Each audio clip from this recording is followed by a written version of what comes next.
paprika, milk, sugar ang pang-scrub mo sa mukha mo. Ito siguradong 101% talagang napakaganda. So, yung iba talaga sasabihin niyo na maanghang yung paprika. Hindi po ito yung siling maanghang. Ito yung siling pukinggan, yung malalaki na kulay green, may yellow at may red. So, yung red ang gamitin nyo dahil nakatatanggal instantly ng mga dead skin.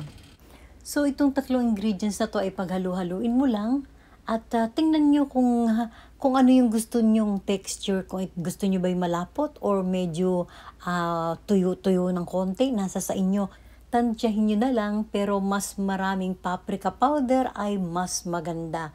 So, ito naman pag nasobrahan kayo ng timpla ay pwede nyo namang gamitin umaga at saka hapon. At kung gusto niyo talaga, pagkatapos ng scrub ninyo, ay kumuha uli kayo ng paprika at gatas na lang. Ipapak niyo na lang sa inyong mukha. Ito ay tamang-tama sa mga may melasma at magkakaroon pa lang ng melasma. At maganda rin ito sa mga normal skin na talagang hindi natatanggal yung dead skin. So makikita nyo talaga parang Korean skin ang magaganap nito. Talagang napakaganda guys.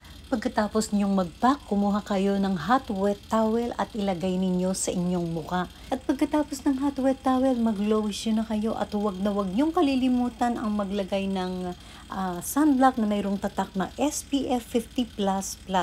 Kahit anong brand. At kahit na nasa loob kayo ng bahay, huwag nyong kalilimutan ang mag-sunblock. So thank you so much guys for watching and see you to my next vlog. Bye!